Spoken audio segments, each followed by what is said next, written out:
Saludos amigos, buenas noches. Una vez más llegamos hasta sus hogares en ocasión de presentarles su programa El Pueblo Cuestiona, como todos los domingos a las 8 de la noche. Gracias por sintonizarnos, tanto a nivel nacional como internacional, a través de nuestro canal de YouTube. Para aquellas personas que quieran pues seguir este programa vía YouTube, solamente tienen que poner El Pueblo Cuestiona 1969.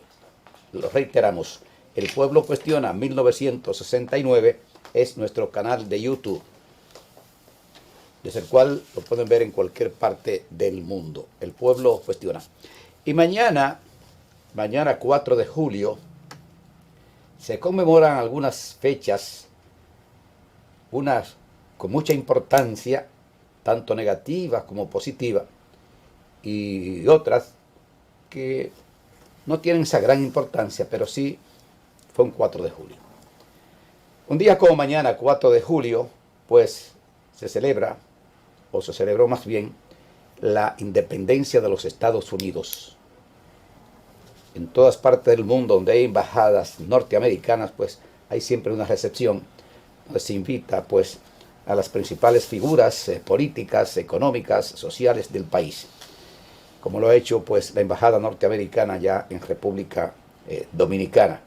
De manera que nuestras congratulaciones al pueblo norteamericano con motivo de celebrar mañana el día de su independencia, 4 de julio de 1776.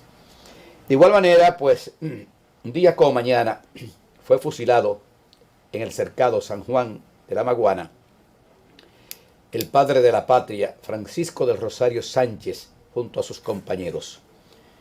Y hay que decir de Francisco del Rosario Sánchez que él fue, para nosotros, el soldado o el miembro tanto de la Trinitaria como de la Independencia Nacional, que tuvo más valor para decir lo que él dijo cuando lo iban a fusilar, que sus compañeros no eran culpables, porque él los había invitado, que justamente todo debía caer sobre él, y que él se defendió.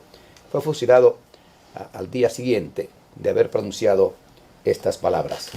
Es decir, que la independencia norteamericana y el fusilamiento de Sánchez pues son dos acontecimientos que hay que recordar. Y naturalmente otra cosa fue el nacimiento, el fallecimiento, perdón, del padre Fantino, para muchos un santo, el padre Fantino, quien regenteó por mucho tiempo pues el Santo Cerro, la iglesia del Santo Cerro. Murió el 4 de julio de 1939, martes, según se ha dicho, martes a la 1 de la madrugada. En San Pedro de Macorís murió el padre Fantino. Y naturalmente hay otro acontecimiento luctuoso que hay que señalar, como fue la muerte o el suicidio del presidente Antonio Guzmán Fernández, el 4 de julio del año 1982, aún estando en la presidencia de la República, pues lo sustituyó el 4 de julio también el licenciado Jacobo Magluta, que a la sazón era el vicepresidente de la República. De manera que esos acontecimientos, independencia norteamericana, el fusilamiento de Sánchez y sus compañeros en el cercado San Juan de la Maguana, el fallecimiento del padre Fantino, el suicidio de Antonio Guzmán Fernández, pues son realmente acontecimientos que hay que resaltar porque todos son históricos. Hay otro acontecimiento del 4 de julio de 1939, este no tiene ni remotamente la importancia que tienen los que ya hemos señalado, que fue que de los esposos Marco Veloz y Esperanza Burgos nacen en Moca los mellizos Francisco Veloz Burgos y Ercilio Veloz Burgos, 4 de julio de 1939. Según se ha dicho, fue justamente el año, el mes, el día y la hora en que nacieron los mellizos Veloz Burgos. Entiéndase, Francisco y Ercilio Veloz Burgos. Eso es lo que le han dicho, nos han dicho los historiadores. Hoy realmente tenemos un plato fuerte, a nosotros nos fascina entrevistarlo por muchas razones, de manera que hablamos del doctor Vicente Vargas, reconocido psiquiatra de República Dominicana, un dominicano muy asequible a los medios de comunicación. Él sabe que justamente cuando se le invita es porque goza del aprecio y del respeto del medio que le invita, y que él no hace más que educar, orientar, concientizar al pueblo dominicano sobre muchas cosas.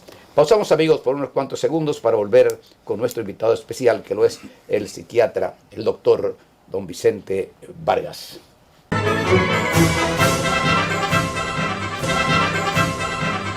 Iniciamos, amigos, formalmente El Pueblo Cuestiona, hoy con la honradora presencia del doctor Vicente Vargas, reconocido psiquiatra de República Dominicana, un hombre con muchas cualidades.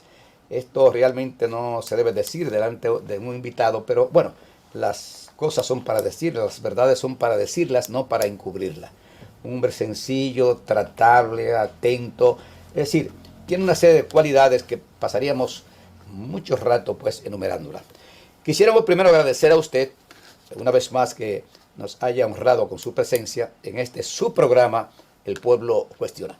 Quisiéramos que usted en estos minutos iniciales pues nos hiciera un análisis de la situación en estos momentos a nivel de la salud, sus pacientes, las personas que buscan orientación donde usted, ¿cómo está la situación después de la pandemia que ha afectado tan duramente a la humanidad?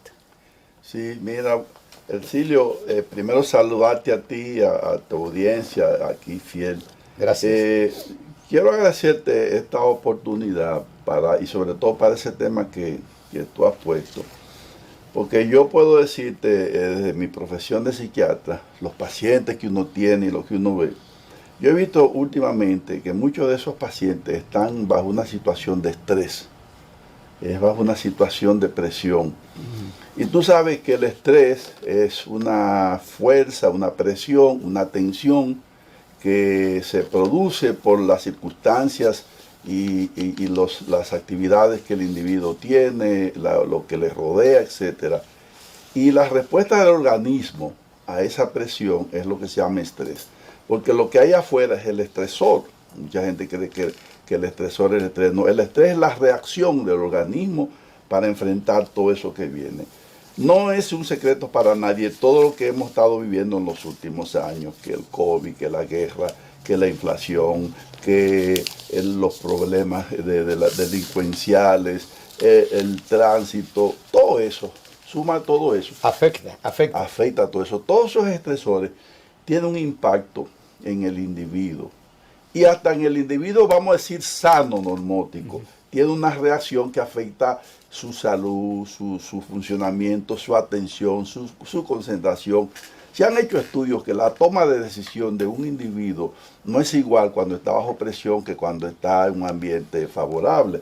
Pon eso, todo eso entonces a una persona que tiene un trastorno mental, que sufre de depresión, que sufre de ansiedad, que tiene un trastorno bipolar, que tiene un problema de adicción. Toda esa presión sobre esa persona con problemas de salud mental, que a veces está descuidando su tratamiento, a veces está descuidando sus visitas, no está haciendo actividades físicas, etcétera, etcétera. Todo eso es como una bomba de tiempo. Entonces yo estoy viendo muchos pacientes como que uno ve como que hay una bomba de tiempo sobre ellos. ¿Y qué pasa? A veces ese familiar que está ayudándolo, apoyándolo, también por todo lo que está pasando se agota. Y a veces el que está cuidando al que tiene problemas puede tener un estrés de tantos años que se llama burnout. Burnout es como quemado, es como que la persona siente, yo me quemé ya. Y esas personas que tienen familiares enfermos con enfermedades terminales, Alzheimer, viejitos en la casa, entonces esas personas dicen, doctor, yo estoy agotado, yo me quedo sin energía, yo estoy desesperado. Entonces, lo que yo te estoy diciendo desde mi óptica de psiquiatra y de terapeuta es esa situación de presión que tú me preguntas, que cómo yo veo la situación. yo creo que hay demasiado presión sobre el mundo. Demasiadas cosas a nivel nacional e internacional. Y entonces, encima del COVID, yo te confieso que recientemente se reunieron los líderes del mundo y las decisiones que ellos tomaron era que había que aumentar el presupuesto de los armamentos. Y hay gente que me dice a mí, pero ¿cómo es posible que los grandes líderes mundiales tienen una reunión donde se supone que deberían tomar medidas para quitarle presión al mundo, para ayudar al mundo? No oye la decisión de ellos que hay que subir el presupuesto para las armas de todos esos países que ni tenían al mundo. Dice, pero ¿qué es lo que nos está pasando? Estos líderes no se dan cuenta de la presión a la que tienen sometido al mundo, la presión a la que tienen sometido a los seguidores. Y te confieso que yo digo, hay que orar. Yo sé que tú eres un hombre de fe, yo también. Bueno. Digo, hay que orar para ver si Dios nos ilumina primero a los grandes líderes mundiales que tienen las grandes decisiones, pero también a los que somos normales, como tú y yo, que tenemos, tú tienes aquí un programa de opinión, yo vengo aquí y estoy en los medios de opinión, pero también a los familiares de mis pacientes que los asisten. Hay que orar por ellos y hay que orar por los pacientes. Entonces, lo que yo quisiera decirte es que lo que debemos es quitarle un poco de presión a la vida y al mundo. Yo estoy ahora trabajando mucho con un modelo que se llama el modelo de psicoterapia compasiva. ¿Qué consiste eso? Consiste en que tenemos que entender qué es la compasión. La compasión es condolerme del otro, sensibilizarme con el otro. Y cuando yo me conduelo y me sensibilizo con el otro, no solamente un sentimiento, sino que eso debe llevarme a mí a tratar de ayudar a esa persona a que enfrente su situación, a que aborde su situación y que la aborde de la manera más correcta posible. Pero para eso, la compasión, yo digo que tiene 3 vías. El otro, tú tienes que ir en auxilio del otro, pero la compasión tiene también lo que se llama la autocompasión, eres tú mismo. Tienes que verte a ti también de una manera más amigable, verte a ti como si fuese tu madre que te viese a ti, con amor, con cariño. Pero el tercer elemento de la compasión es que hay que aprender a pedir. Tú sabes que hay gente que son orgullosos, dicen, yo a nadie le pido porque yo no quiero deberle favores a nadie. No. El líder de hoy es un líder humilde, que aprende a pedir, pero también aprende a recibir. Claro. Porque alguna gente pide, pero se cierran para no recibir. O pedir no y dar. O no percibir. Ahí voy, Recilio, tal como tú dices. Es pedir y recibir, pero también dar. Porque entonces tú tienes que establecer relaciones con todo el que te rodea, de pedir y recibir y también de dar. Stephen Covey, el autor de los 7 hábitos de las personas altamente efectivas, él dice que el individuo exitoso es un individuo que a través de los hábitos del carácter se conquistó a sí mismo, se superó.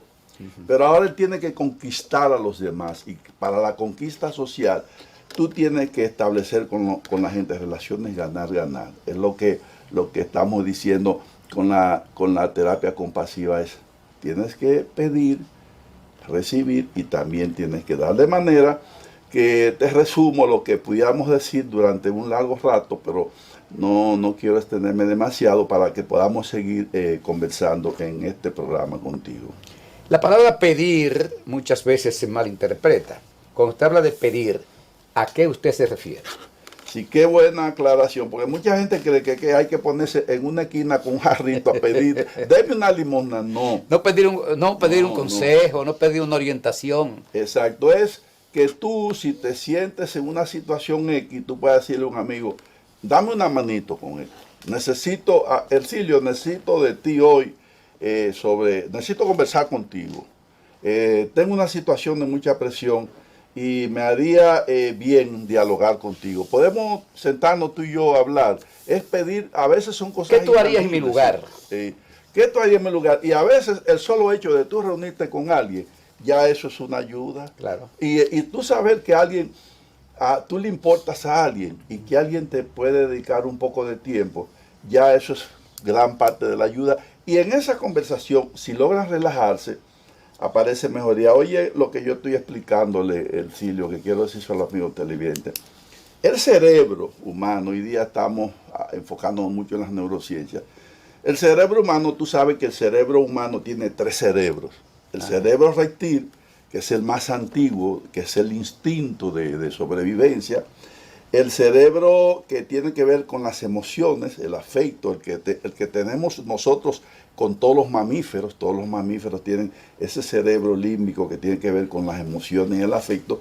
Y el último cerebro que apareció hace 2.5 millones de años, es el más joven, que es el cerebro racional, que está localizado en la frente, es la parte frontal. Entonces, esos 3 cerebros son los que deciden cómo nosotros enfrentamos eso de que hablábamos. Porque hay un cerebro que es para responder a las amenazas y el peligro. Cuando tú sientes una amenaza física o psicológica, entonces se activan en esa parte de tu cerebro, el reptil y el límbico, y se producen unos neurotransmisores como son la adrenalina. Pero se produce una sustancia que nos ayuda a enfrentar el reto, pero que es el cortisol, que el cortisol en una gran cantidad también va a ser venenoso y destructivo para las neuronas. Hay un cerebro, que es el cerebro que tiene que ver con conseguir los objetivos, y está vinculado a un neurotransmisor que se llama la dopamina. Cuando tú dices, alcancé la meta, mi equipo ganó el campeonato, metí el canasto, di el jonrón, me gradué de algo, un hijo mío se graduó de algo, ya conseguí la comida de hoy. Todo eso está vinculado a un neurotransmisor que se llama la dopamina. Tú sientes esa satisfacción de que lo que te propusiste lo alcanzaste.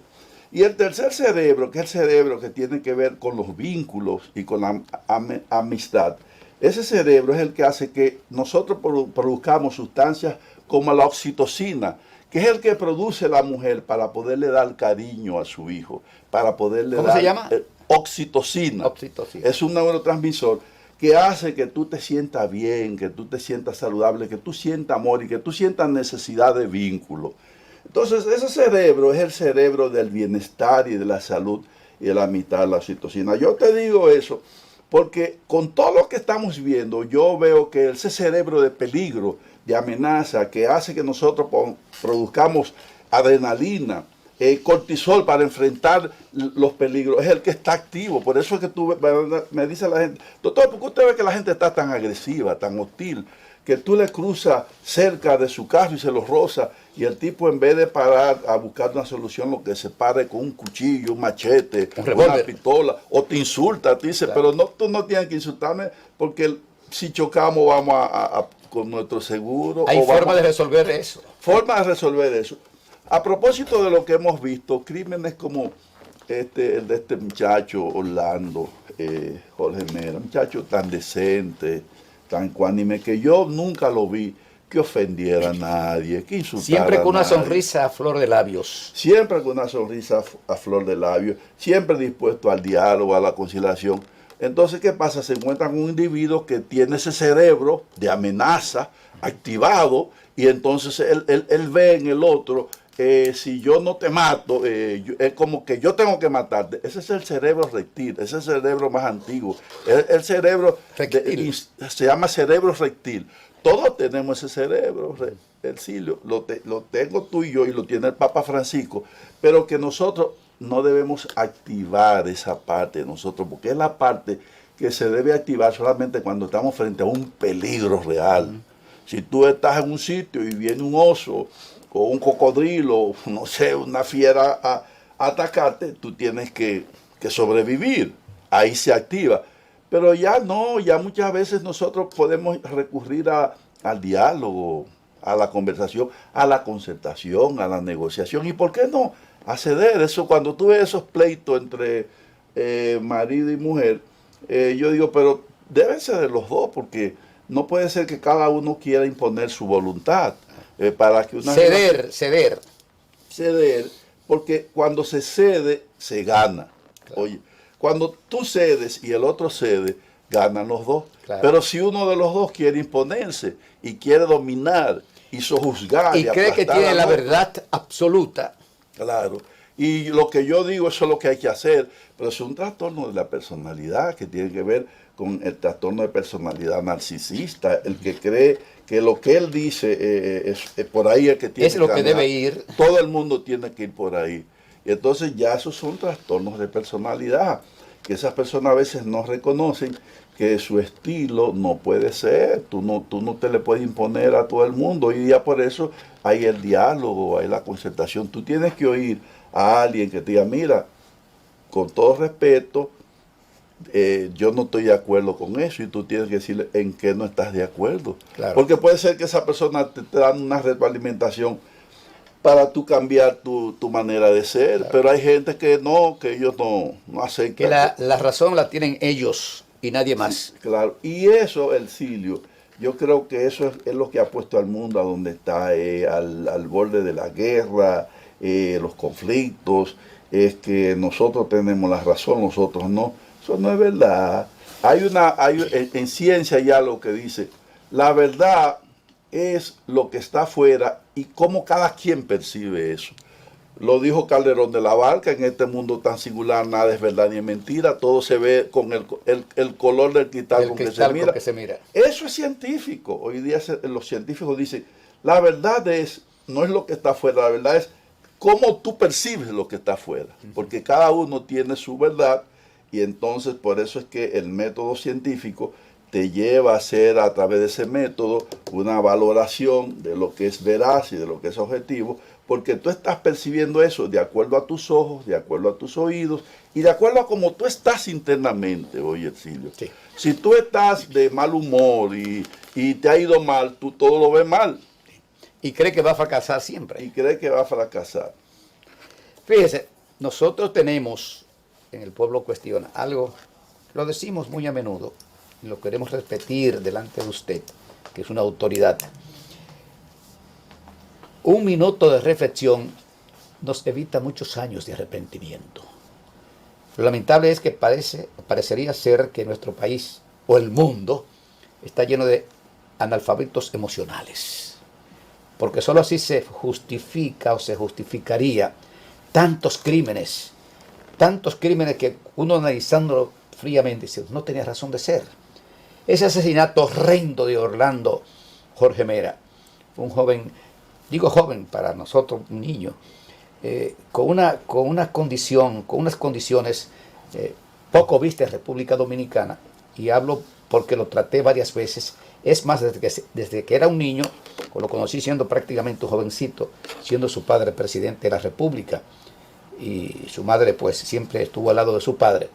Nosotros siendo pues director de programas de radio, de televisión, diputado del Congreso Nacional, pues visitaba muy a menudo al presidente de la República, y siempre veíamos con qué respeto, con qué cariño se trataba esa familia. Y él parece que continuó con ese trato con los demás, de doña Cela, de Salvador, en fin. Y decimos, para hacer la pregunta, ¿cómo se explica que un hombre con esas condiciones, que no le hace daño a nadie, aparezca un cerebro tan bárbaro que uno no sabe si estaba enfermo, no somos quienes para decir si no tenía un estado de locura, aunque fuera momentáneo, y asesinarlo a sangre fría? Para nosotros, sin ninguna justificación. No te pudieron dar el permiso que tú buscabas. Bueno, tienes que conformarte.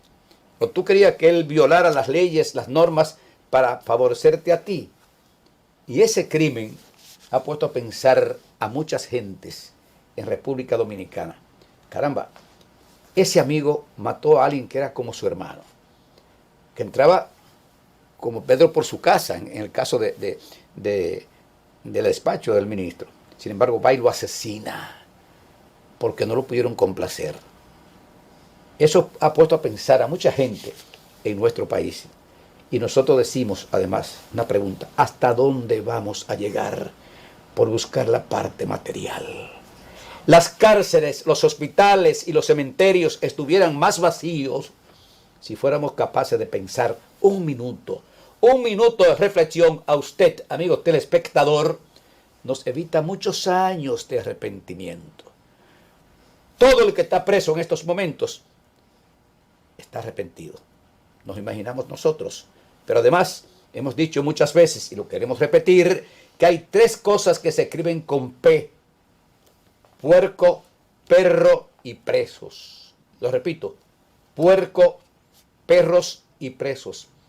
El que ha estado preso sabe lo que es, cómo tratan a un preso. Entonces, ¿cómo tú te vas a buscar 30 años o 40 años de prisión por no haber reflexionado un minuto de tu vida. Pausamos. Continuamos, amigos, con El Pueblo Cuestiona, hoy con la honradora presencia del psiquiatra Vicente Vargas, una reconocida figura de nuestro país, respetada, querida y admirada por todo aquel que tiene la gran oportunidad de conocerlo.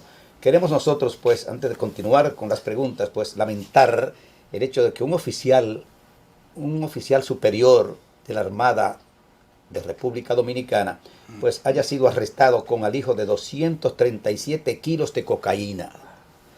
Dios mío, ¿y qué ejemplo ese oficial le puede dar a sus subalternos? ¿Qué ejemplo le puede dar? Son los que no piensan un minuto y los que creen que el dinero lo debe todo.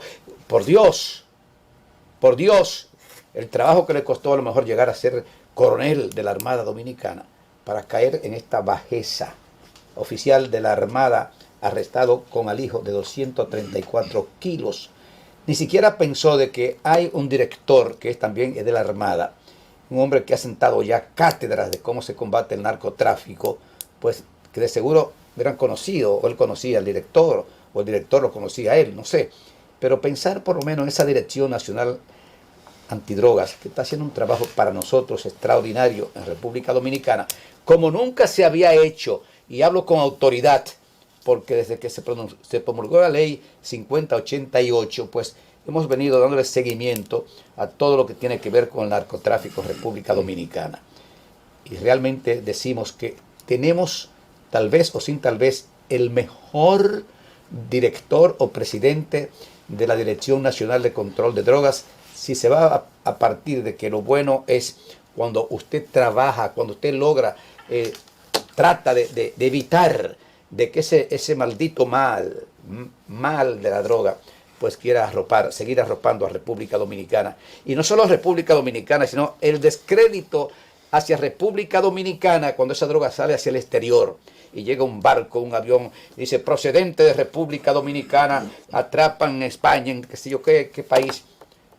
Es decir, hay que pensar no solamente en el daño que se le hace a República Dominicana, sino, digo, aquí, lo que vivimos aquí, sino la imagen del país en el exterior.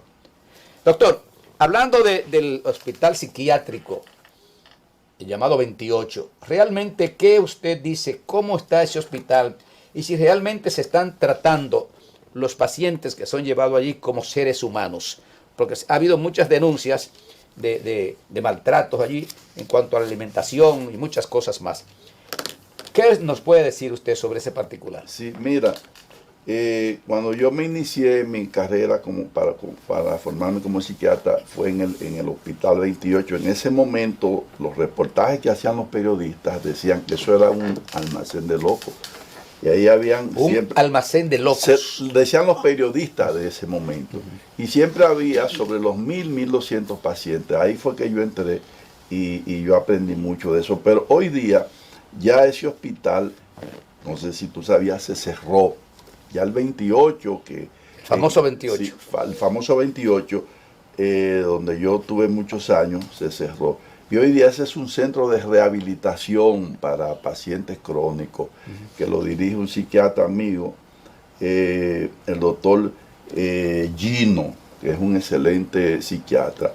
Cuando estuvo como director de salud mental, el doctor Ángel Almanzar, un gran psiquiatra, hoy día decano de la Facultad de Medicina y director de la Escuela de Psicología de la Universidad Católica, no la Pucamaima, sino la Católica. La Católica. Se hizo un programa para cerrar ese hospital y hacer que hoy tiene a Benito Ángeles como su rector. Así mismo, excelentes personas, excelentes sacerdotes.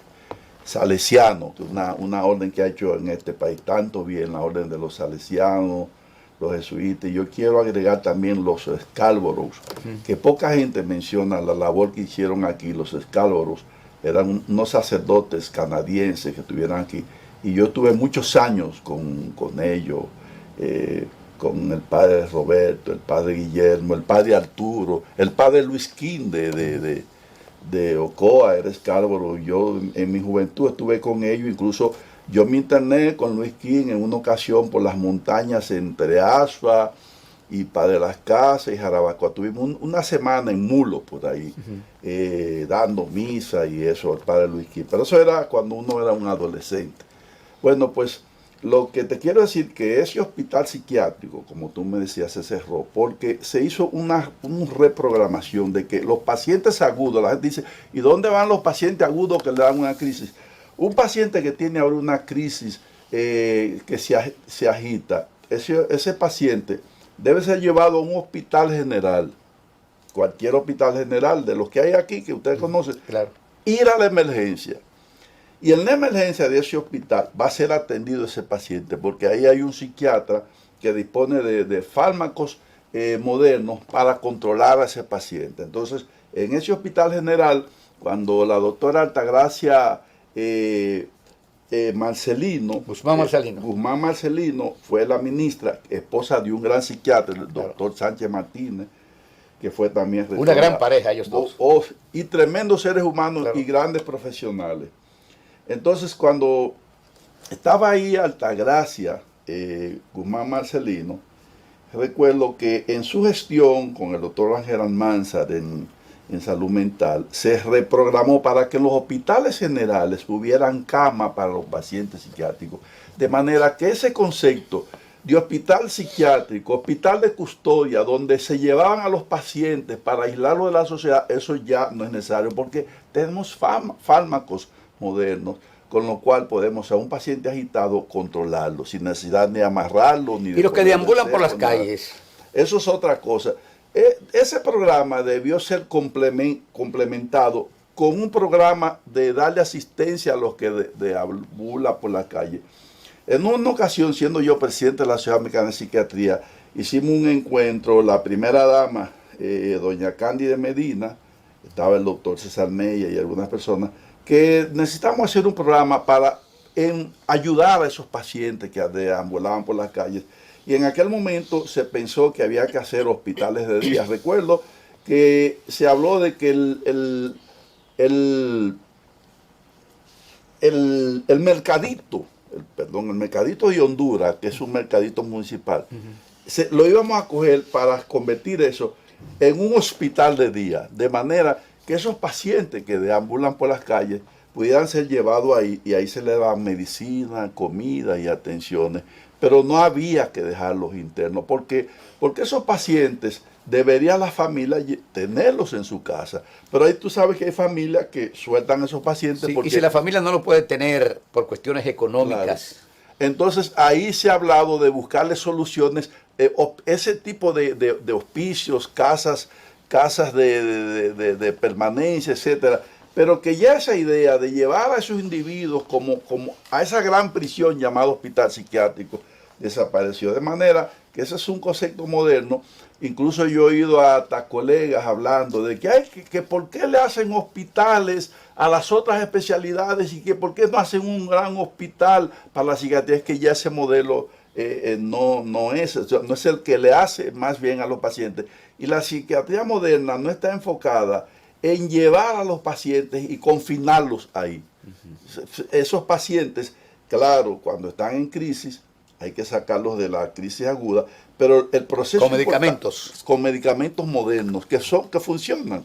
¿Y qué pasa? El proceso, el silo es rehabilitar a esos individuos. Pero están los medicamentos en los centros médicos, los hospitales, en fin. ¿Hay psiquiatras en los hospitales? Claro, en los hospitales hay psiquiatras. En esa época se designaron psiquiatras en esos hospitales y se asignaron medicamentos y tratamientos de intervención en crisis.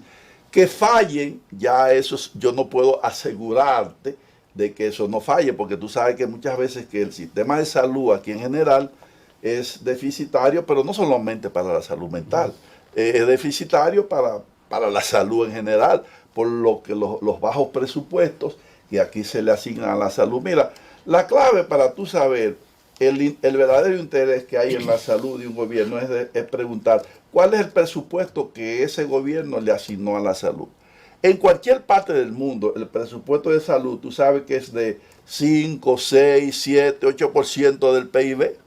Aquí para la educación es el 4%. ¿Y tú sabes cuál es el presupuesto de salud en este país? un 2%. Un 2%. Cuando en todos los países civilizados el presupuesto de salud debe ser por encima del de educación, porque ¿qué va primero? ¿La salud o la educación? Lo primero es la salud. Claro. Y después que tú tienes salud, entonces va la educación. Pero aquí educación tiene más presupuesto que salud. No es así. O sea, si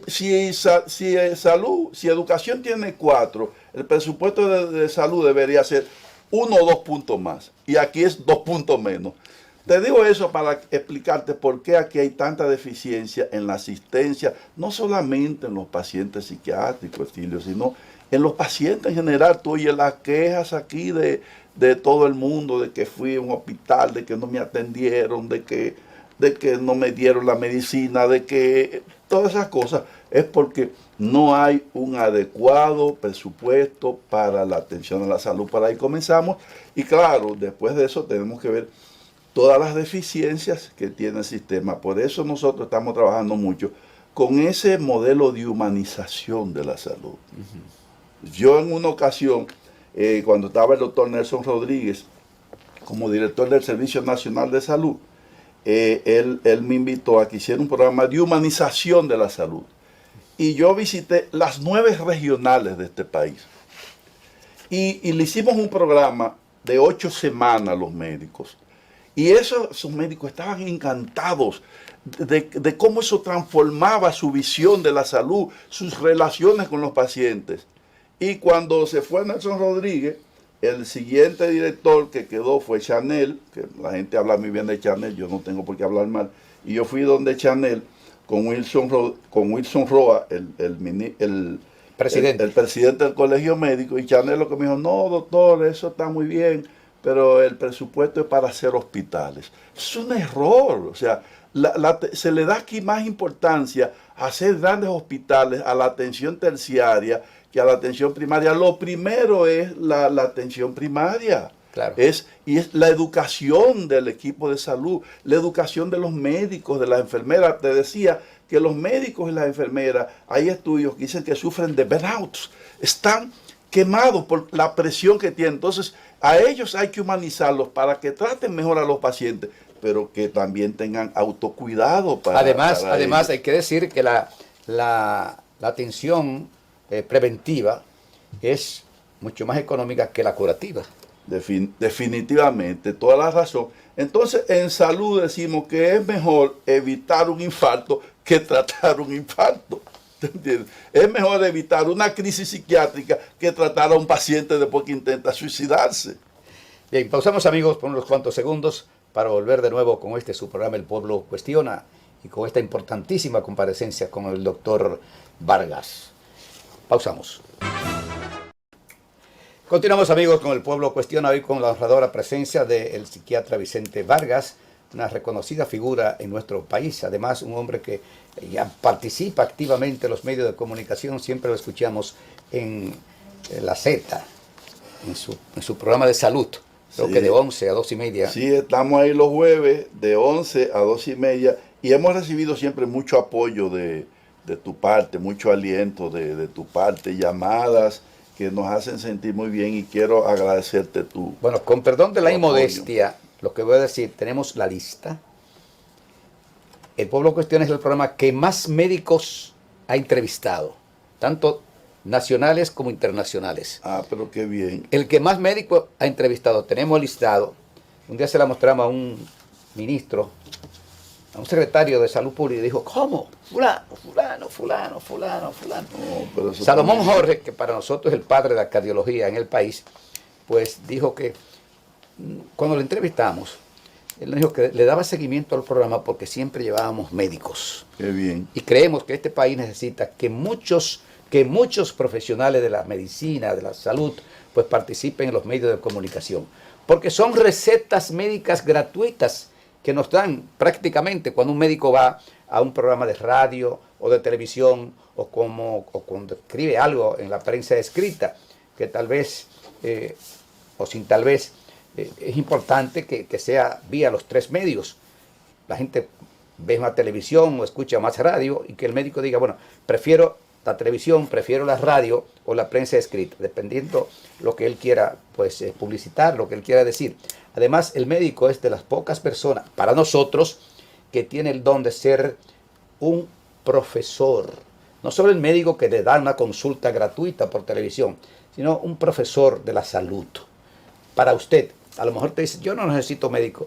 Todos necesitamos tener médicos, amigos unas veces y de confianza otras veces, como nosotros lo tenemos.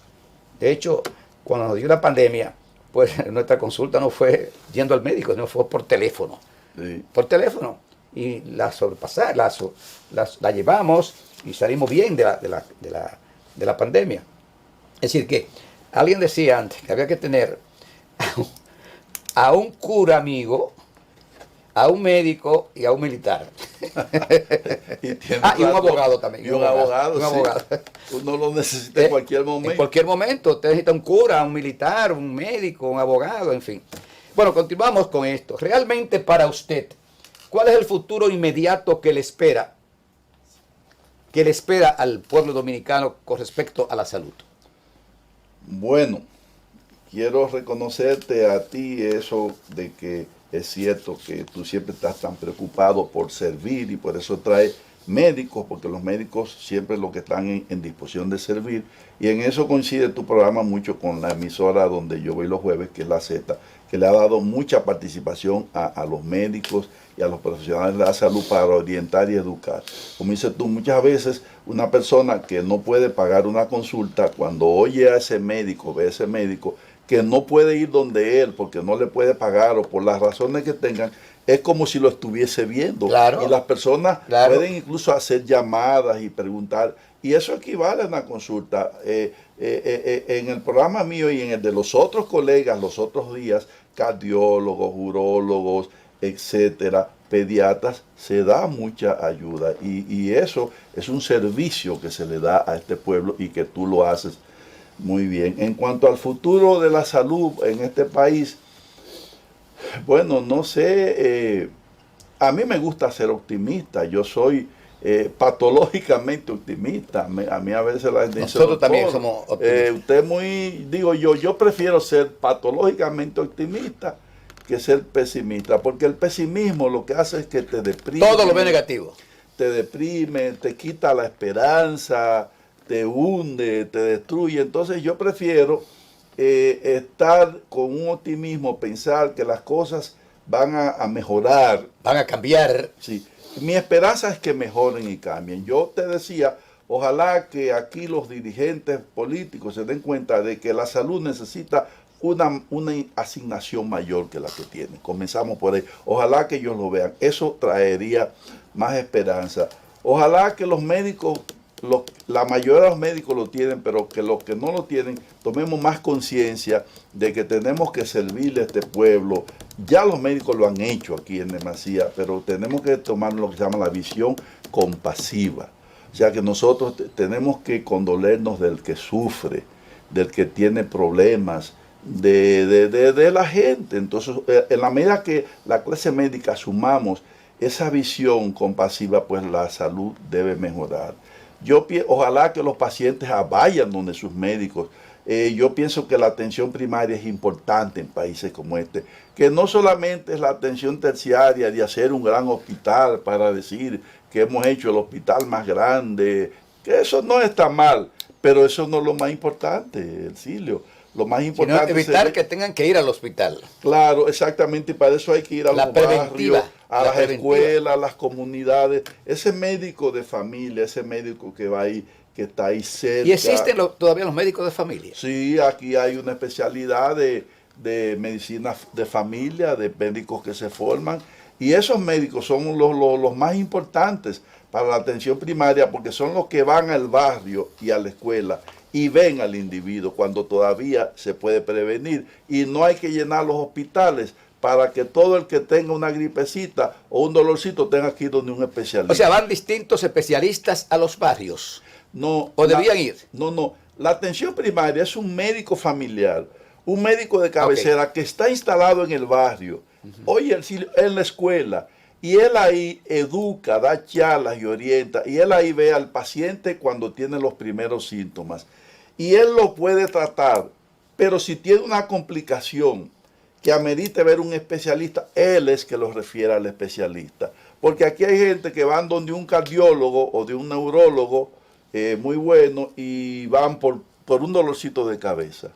Entonces ese neurólogo que tiene 100 gente ahí por un dolor de cabeza no puede atender al que tiene un accidente cerebrovascular. Claro. Porque la consulta estaba rotada de pacientes que pudieron haber sido atendidos en un barrio. Claro. Si es el médico que le toma la presión, que le da un tratamiento para la presión arterial, le trata una diarrea, le trata cualquier cosa, que son enfermedades que un médico general la puede atender. La población necesita esa atención, porque el que vaya a un hospital a ver un gran especialista ya debería ser referido, porque no lo puede tratar ese médico general, ese médico de familia, y ya va un especialista. Entonces ese médico, ese gran especialista, no tendría su consulta tan abarrotada, tendría tiempo para tratar los trastornos realmente graves, que son para los que él se preparó, para tratar ya trastornos más graves y más serios. Bueno, realmente es lamentable que el tiempo finalice cuando uno tiene un entrevistado de la categoría de don Vicente Vargas,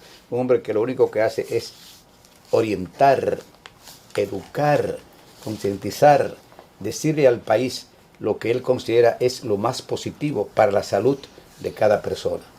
Yo creo que una hora no es suficiente para una entrevista con figuras como el doctor Vicente Vargas, y la mayoría de los psiquiatras, de los psicólogos, de los sociólogos, en fin, los cardiólogos, ni hablar, de República Dominicana. De manera que nosotros pues, nos sentimos satisfechos con contar con Vicente Vargas. Cuantas veces lo llamamos, nunca nos ha puesto un pero. Nunca nos ha dicho, no puedo, sí, cómo no, estaré allí. Y eso es importante, no solamente para el medio, sino para el pueblo dominicano, que tengamos profesionales de la salud que siempre estén dispuestos a llevar sus conocimientos al pueblo humilde, al pueblo trabajador, al pueblo que muchas veces, doctor, no puede pagar una consulta o no tiene un seguro que lo avale para ir a un médico, a un especialista. De manera que queremos felicitarlo a usted por esa disposición siempre de responder. Y finalmente decir que parece ser que la próxima semana, según ha dicho el presidente del Senado de la República, se va a aprobar la ley de extinción de dominio. Todo parece indicar que se han dado cuenta los legisladores de que el pueblo está esperando esa ley por muchísimas razones, como el pueblo esperaba por años, casi por siglos, un ministerio independiente que no militara en ningún partido político. Pues parece ser que esta ley de extinción de dominio se va a hacer una realidad en la República Dominicana, y podría ser esta semana, que comienza mañana lunes, o la próxima semana. Ya hay un compromiso del presidente del Senado de la República y de la Cámara de Diputados de que se va a aprobar esta ley de extinción de dominio. Será pues, amigos, hasta la próxima. Ercilio Veloz estuvo con ustedes. Gracias del alma. Y síganos en nuestro canal de YouTube, El Pueblo Cuestiona 1969. Si nos sintonizó tarde, usted va a El Pueblo Cuestiona 1969, va a encontrar ahí casi todas las entrevistas que hemos hecho en estos casi 53 años que tenemos en El Pueblo Cuestiona. Será pues, hasta la próxima. Gracias, doctor. Gracias a ti. Universidad del Caribe, Unicaribe. Nuevas ofertas académicas. Técnico superior en Administración de Aduanas, Administración Municipal, Administración Portuaria, Gestión de Cocina Profesional y Gastronomía, Computación en la Nube y Virtualización. Ingenierías en Ciberseguridad, Datos e Inteligencia Organizacional, Redes y Telecomunicaciones y Software. Licenciaturas en Gestión Aeronáutica, Gestión Ambiental y Energías Renovables, Administración Municipal, Gestión y Administración Pública, Administración Portuaria, Comunicación Digital, Psicología Clínica, Psicología Educativa, Psicología Organizacional y Publicidad. Maestrías en Ciberseguridad, Derecho Procesal Civil, Derecho Procesal Penal, Educación Inicial, Gestión Municipal, Gestión de la Tecnología de la Información y la Comunicación. Universidad Unicaribe, Autopista 30 de Mayo, kilómetro 7,5, Urbanización Tropical, Santo Domingo, República Dominicana, con los teléfonos 809-616-1616. Universidad del Caribe, Unicaribe.